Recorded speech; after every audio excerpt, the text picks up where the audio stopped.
మన తొలి వెలుగు ప్రేక్షకులు అందరికీ నమస్తే. ఇంకో నల్లగొండ జిల్లా వెంకరెడ్డి పటేల్ అందరికి ఎరుకుందే ముచ్చట. కోమటిరెడ్డి వెంకరెడ్డి పటేల్ కంట ఆపద వచ్చిందని ముఖ్యమంత్రి గారికి ఉత్తరం రాసిండట. ఏమని రాసిండు ఉత్తరం ఆయన అంటే, నాకు చాలా ఆపద వచ్చింది అంటే ఆయనకే నల్లగొండ జిల్లాలో ఉన్న రైతులకో విద్యార్థులకో యువకులకో లేకపోతే మహిళలకో ఇంకో గిసొంటోళ్ళకి ఆపద వచ్చిందని కాదు, ఆయనకు అవమానం జరిగిందంట. అందుకోసమనే రేవంత్ రెడ్డి పటేల్కు ఉత్తరం రాసిండు. నిన్ననో మొన్ననో ఒక పున్న కైలాస్ నేత అంటే ఆయనకు గిత్త పదవి ఇచ్చిరు కదా, గిత్త పదవి ఇస్తే ఆ పదవి ఇచ్చినందుకు అరే నాకు పదవి వచ్చింది, మరి గుడ్డోడు ఎడ్డోడు ఏదో పెద్ద మనిషి అవుతున్నాడు నల్గొండలా, పోయి కలుద్దామని ఆ పున్న కైలాస్ నేత ఇంటికి పోయినట. ఇంటికి పోయి అన్న నన్ను దీవించన్నా అని పోయినట్ట. ఏమెక్కడికి వచ్చినవరు నా ఇంటికి, వెళ్ళు బయటికి వెళ్ళు, నీకు ఓర్ర ఇచ్చింది, నీ కులమేంది నీ తలమేంది, నా ఇంటికి ఎట్టొస్తామని ఇలా కూర్చున్నట. ఈయన మన రేవంత్ రెడ్డి పటేల్కు లెటర్ రాసి, నన్ను గతంలో అనరాని మాటలు అన్నాడు, డిసిసి అధ్యక్షుడిగా కైలాస్ సరికాదు, అతన్ని తప్పించండి, సమర్థులకు అవకాశం ఇవ్వండి, తనను తన కుటుంబ సభ్యులను దుర్భాషలాడిండు. రాజకీయ నాయకులు ఆయన ఉంటే దుర్భాష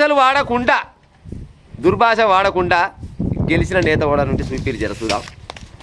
ఒక్కలున్నా కానీ వాళ్ళకి చేతులు ఎత్తి మొక్తా. ఈ కాలంలో, గతంలో కాదు, ఈ కాలంలో ఉన్న రాజకీయ నాయకులు ఎవరైనా కానీ దుర్భాషలు వాడకుండా గెలిచిన వాళ్ళు కానీ ఓడిపోయిన వాళ్ళు కానీ వాళ్ళని ఉంటే చూపిరి.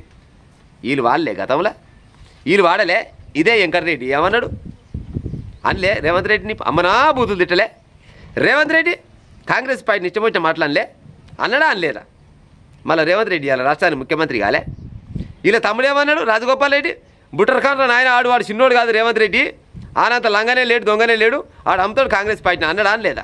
మరి ఆయనకు ఎమ్మెల్యే టికెట్ ఎట్టిచ్చారు, ఇప్పుడు మంత్రి పదవి కావాలని ఆయన ఎట్టాడుతుంది, మీరు ఎట్టిస్తానంటారు. నువ్వు తిట్టలేదా? ఎవరు తిట్టలే చెప్పురి. సరే తిట్టిండు. ఎప్పుడు తిట్టిండు ఈ పున్న కైలాస్ నేత? ఆ వీడియోలు బాగా వైరల్ అవుతున్నాయి, అందరికీ ఈయన పంపుతా ఉన్నాడు. ఇప్పుడు ఎందుకు తిట్టిండు? కాంగ్రెస్ పార్టీని సర్వనాశనం చేస్తున్నారు అన్నదమ్ములు ఇద్దరు కలిసి, నల్లగొండ జిల్లాలో కాంగ్రెస్ పార్టీ నాగం చేస్తున్నారని ఉద్దేశంతో కాంగ్రెస్ పార్టీ బతకాలని కాంగ్రెస్ పార్టీ కోసం అన్న మాటలు కాయి. వ్యక్తిగతంగా ఈయన లేకపోతే ఈయనకు ఆయన గిట్టుకాడ పుట్టుకాడ పంచాయి వచ్చింది కాదు అది. ఒకవేళ అన్నాడు పున్న కైలాస్ నేత, అప్పుడు అన్నాడు. మరి అప్పుడు ఏం చేసినావు మరి వెంకరెడ్డి పటేలా? అప్పుడు ఏం చేసినావు? అప్పుడు అడగాల కదా, నన్ను ఎట్టంటారు రాబాయి మీరు అని అనాలి కదా. ఆయల్ల సప్పులు లేదు, ఇప్పటిదాకా సప్పులు లేదు. ఇవాళ గింతంత పదవి వచ్చింది. గింతంత పదవి వస్తే గింత పదవిని జీర్ణించుకోలేక ఎంత ముద్దుగా పోయి రేవంత్ రెడ్డికి లెటర్ రాసినామంటే నీకు ఏమన్నా సిగ్గు అనిపిస్తలేదు పటేలా? జరనన్న వెంకరెడ్డి గారు, జరనన్న ఏమన్నా అనిపించాలి కదా. మీరంటే నడిచిపోతుంది.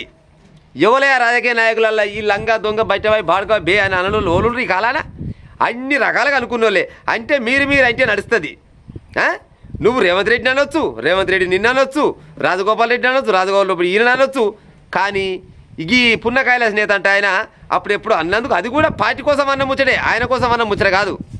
అది ఇన్ని రోజులకు గుర్తొచ్చి చిన్నపాటి పదవి, ఆ పదవి కూడా ఏది ప్రజలకు సేవ చేసే పదవి కాదు, అది ఓన్లీ కాంగ్రెస్ పార్టీకి చేసే పదవి. అది కాంగ్రెస్ పార్టీకి సేవలు చేసే పదవి. గిత్తంత పదవి వస్తే జీర్ణించుకోలేక ఆయనకి ఏకంగా ఆడదాకా రాసిండట లెటర్.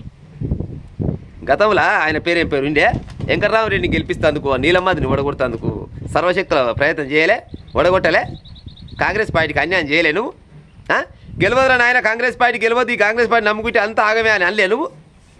అన్నవా అనలేదా? ఇవాళ రేవంత్ రెడ్డి సరే ఆ మాటతోటి గెలిచిండో లేకపోతే అదృష్టం బాగుండో ఎట్నో రకంగా వచ్చి మళ్ళీ మిమ్మల్ని అందరూ సెట్ చేసి కాడుకో ఉన్నారు. లేకపోతే ఈ టైంకి వల్ల మీరు కాంగ్రెస్ పార్టీలో ఉందరా వెంకరెడ్డి గారు? ఉందిరా. ఏమన్నా అంటే ఏంటంటే నల్లగొండ జిల్లా మొత్తంలో కాంగ్రెస్ పార్టీ అంటేనే కోమటిరెడ్డి అన్నట్టు కాదు తీసుకొచ్చినాం. ఇంకో ఇలువ ఎప్పుడు ఉండే అప్పుడెప్పుడో ఉండే, ఇప్పుడు చాలా మారిరు. పొరగాళ్ళకు చాలా మంది చదువుకున్న పొరగాళ్ళు ఎక్కువ అయ్యారు, అప్డేట్ అయ్యారు. ఏ పార్టీ వస్తే బాగుంటుంది, ఏ పార్టీ వస్తే బాగలేదు అనేది ఆలోచనతోటి సరే మొన్న లాస్ట్ టైం మీకు అవకాశం అయితే కల్పించారు. అంతేగాని నిన్ను చూసో నీ తమ్ముని చూసో ఇచ్చింది కాదు. విన్నారా? మీ ఇద్దరిని చూసి వచ్చింది కాదు. జనాలల్లో మార్పు వచ్చింది కాబట్టి ఒకసారి మార్చి చూద్దామని నియంత పరిపాలన కేసీఆర్ని ఒడగొట్టాలని మీకు అధికారం ఇచ్చారు. అంతేగాని మీరేదో గెలిపించారు, మీరే వచ్చి ఓట్లు వేసారు అన్న కాడికి అయితే అదే తప్పు ముచ్చటది. అవునా కదా ప్రజలారా? ఇప్పుడు ఒక్క బీసీకి చిన్నపాటి పదవి వస్తే ఓర్చుకోలేక ఇవాళ ఆ వీడియోలు వైరల్ చేస్తూ ఉన్నావంటే ఇక నిన్ను ఏమనాలో చెప్పిక. మరి గిదే ముచ్చట అందరు బీసీలు గిట్ట ఆలోచిస్తే మరి నీ పరిస్థితి ఎట్టుంటుంది వెంకరెడ్డి పటేలా? నీ పరిస్థితి ఎట్లా ఉంటుంది? ఎన్ని మాటలు అనుకోలేదు, ప్రతి ఒక్క రాజకీయ నాయకుడు అమ్మనా బూతులు తిట్టుకున్న వాళ్ళు ఎంతోమంది ఉన్నారు. ఇంకా ఇవన్నీ పక్కకు పెట్టి గీన అన్నాడని గీయాల గీ ముచ్చడం బయట పెడుతుండంటే ఇక చూడు వెంకరెడ్డి పటేలు మరి ఈయన గుణం వేసే ఉంటుంది ఏం కథ అనేది ఇక మీరే గమనించుకోవాలి.